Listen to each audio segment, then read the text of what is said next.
Pour ne rien manquer, abonnez-vous maintenant.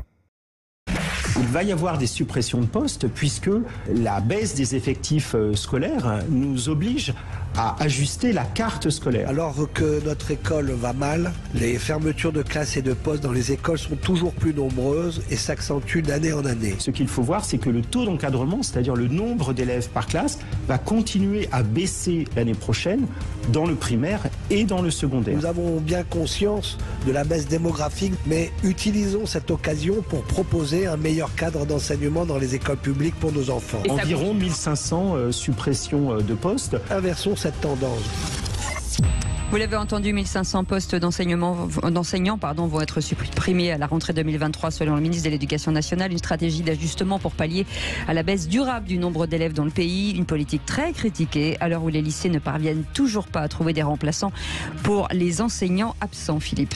Absolument, Cécile. D'ailleurs, pour l'UNSA conseille plutôt de profiter de la baisse démographique pour répondre aux besoins des élèves et du service public d'éducation, notamment pour les enseignants non remplacés. Alors, est-ce que vous pensez qu'il faut maintenir le même nombre d'enseignants pour baisser le nombre d'élèves par classe ou pour avoir des remplaçants en temps et en heure? Ou est-ce que vous dites, baisse de la démographie, baisse du nombre d'enseignants, c'est normal, on vous attend au 0826 300 300? Et bien entendu, vous dites non, qu'il ne faut pas supprimer de poste à 87%. Didier Georges est avec nous, secrétaire national du SNPDEM, le syndicat national des personnes de direction de l'éducation nationale. Bonsoir, merci d'être avec nous. Bonsoir. Bonsoir. Bienvenue. Et puis Gilles Langlois sera avec nous, un secrétaire national du SE UNSA Éducation, qui est là aussi. Bonsoir. Bonsoir. Bonsoir. Juste un petit tour de table, forcément. On démarre par Philippe Bilger sur cette suppression de 1500 postes. Une seconde d'éducation fiction. Est-ce que s'il y avait tout à coup une augmentation des effectifs, est-ce que nous aurions immédiatement une augmentation des professeurs? Évidemment non. Donc, sans que je sois évidemment capable de trancher péremptoirement là-dessus, la position de l'UNSA, si j'ai bien saisi, elle me paraît pleine de bon sens. Ça me semble évident de réagir de la manière en se servant du surplus, si j'ose dire, de professeurs pour améliorer l'éducation au quotidien. Françoise de Gaulle. Je suis UNSA et je suis Philippe Bilger. Bah oui, évidemment, parce que je pense que c'est la...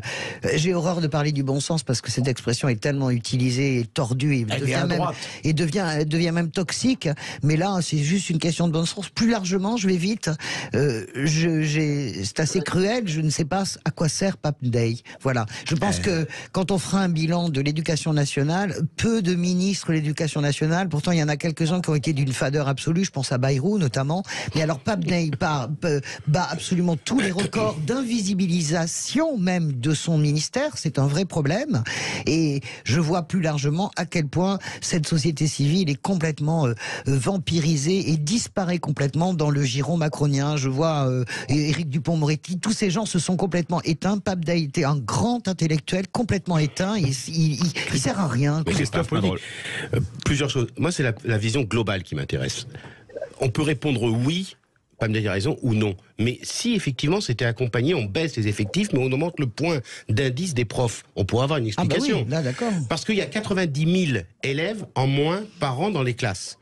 Le doublement des classes CP maternelles continue à exister. Mais à un moment donné, quelle est la contrepartie que Pape Day met en place quand il dit on baisse le nombre des profs? Si effectivement il y a moins d'élèves dans les classes, si les profs en tronc commun acceptent de s'occuper de d'autres disciplines dans le secondaire. Tu augmentes leur salaire, toi? Non, moi je suis pour augmenter le point d'indice s'il y a une baisse des effectifs. Parce que quand on travaille dans un ministère, on négocie une enveloppe globale. On le sait tous. Oui. Dans l'enveloppe globale, et si on baisse le nombre de profs, eh ben on augmente l'indice du point pour mieux payer les profs et leur donner la possibilité. On fait des économies. C'est évident que c'est des économies. C'est minable. C'est l'idée globale. Et je reviens à ce que dit Françoise. J'ai l'impression que Pape Day gère ce ministère comme un bon technocrate, comme beaucoup de ministres, sans humanisme du tout. Et sans, les profs sans politique, sans aspérité politique, donc, sans point de dire oui, on baisse le nombre de profs, mais en face, on augmente le point d'indice pour mieux payer les profs. On va voir la réaction des syndicats d'enseignants. On a un syndicat de personnel de direction avec Didier Georges et un syndicat d'enseignants avec Gilles Langlois. Alors, on va commencer par le patron, par la direction. Didier Georges, quelle est votre approche sur la suppression de 1500 postes? Ouais, il faut parler technique, il faut parler de données chiffrées déjà, pour commencer. Un exemple, quand les effectifs d'élèves ne baissaient pas, on supprimait déjà des postes. Donc on ferait mieux de dire il faut faire des économies comme d'habitude. Le deuxième chiffre que je voudrais donner, la deuxième donnée importante, c'est que le budget de l'éducation nationale, il augmente, mais il augmente pas proportionnellement au PIB, contrairement à d'autres pays, y compris des pays qui sont plus en difficulté. C'est bien la preuve peut-être d'une priorité qui est ailleurs. Mais quelques vrais chiffres. En France, dans les classes, on parle des effectifs, c'est vous qui en avez parlé. Dans l'élémentaire et dans le primaire, il y a 3 élèves de plus que la moyenne des pays de l'Union européenne dans chaque classe. Et si on parle du secondaire et en particulier du collège, il y en a 5 de plus. Donc je rejoins ce qui a été dit par vos chroniqueurs. Il est évident qu'on aurait pu, sans doute, aujourd'hui, faire un petit effort pour faire baisser les effectifs dans les classes, ce qui n'est pas sans conséquence sur le climat de classe. N'importe quelle personne qui a enseigné un jour dans sa vie, c'est mon cas, mais c'est le cas de quelques centaines de milliers de personnes en France, sait que l'effectif dans les classes a un impact sur la qualité du travail des enseignants et donc par rebond sur la qualité du travail des élèves. C'est une évidence. Donc on aurait pu donner un peu d'air au système, je pense, baisser les effectifs, ou alors, pourquoi pas, remettre en place un dispositif qui était plébiscité dans le premier degré, qui s'appelait plus de maîtres que de classes, ou pourquoi pas proposer aux enseignants, comme ça va être fait à travers le pacte, mais c'est une vraie opposition syndicale unanime de toutes les organisations syndicales. Le pacte, c'est le travailler plus pour gagner plus de Nicolas Sarkozy à l'époque. On aurait aussi pu peut-être donner un tout petit peu d'air en proposant devoir fait ou l'école après l'école, ou si je reprends l'expression de M. Sarkozy, les orphelins de 16 heures. On aurait pu mettre des moyens enseignants pour que ce soit enfin les enseignants des disciplines et des classes des élèves concernés qui puissent faire cet accompagnement scolaire ô combien important et même, j'allais dire maintenant, fondamental. Après avoir entendu la direction, on va entendre les enseignants. Gilles Langlois. Oui, merci. Donc effectivement, cette situation de baisse très importante, c'est pas la bonne solution. C'est pas ça qui va améliorer notre système éducatif. On l'a dit. On sait bien que notre modèle républicain de système éducatif fonctionne de moins en moins bien. Et donc, devant ces résultats, la question n'est pas de supprimer des postes, d'avoir de moins en moins d'enseignants auprès des élèves, mais bien de renforcer l'accompagnement. Et l'accompagnement sur le temps de classe. On voit bien, Didier Georges parlait à l'instant du pacte. Le pacte, c'est quoi? C'est faire travailler en plus, en dehors du temps normal avec les enseignants. Et dans le même temps, on sait bien que nous avons besoin d'un métier qui est de plus en plus complexe, de plus en plus difficile de répondre à des besoins de plus en plus nombreux des élèves et de plus en plus élaborés. Pour ça, il faut des moyens humains, des moyens formés, c'est-à-dire des enseignants. Il faut se rappeler quand même que lors du précédent quinquennat, on a supprimé dans le second degré 8000 postes d'enseignants. Et on les a supprimés alors que les effectifs étaient encore à la hausse. On les a supprimés en prévision d'une baisse future d'effectifs. Ensuite, on a un ministre de l'Éducation nationale qui s'appuie sur le taux d'encadrement en nous disant que c'est nécessaire, qu'il va être amélioré. Bon, c'est pas tout à fait vrai. Quand vous prenez, alors c'est pas faux dans l'absolu quand on regarde un chiffre à l'échelle de tout le pays, mais par contre, on voit bien qu'il y a des vraies difficultés, des vraies disparités sur l'ensemble du territoire. Et vous avez, nous, dans l'enquête qu'on a menée auprès des départements, notamment dans le premier degré, on voit que dans 2/3 des départements, en fait, ce taux d'encadrement, en particulier d'ailleurs dans les zones où il y a beaucoup, des zones très urbaines, il y a une forte augmentation du nombre d'élèves par classe. Donc on voit bien qu'il y a des vrais défis pour notre système éducatif et que le ministère est incapable d'y répondre sérieusement et de prendre la mesure de ce qu'est l'importance d'investir dans l'éducation d'un pays. Donc lorsqu'on a moins d'élèves, ça doit être une opportunité pour renforcer son système éducatif et surtout pas de supprimer des postes d'enseignants. D'autant plus que, je finis juste sur un point, c'est que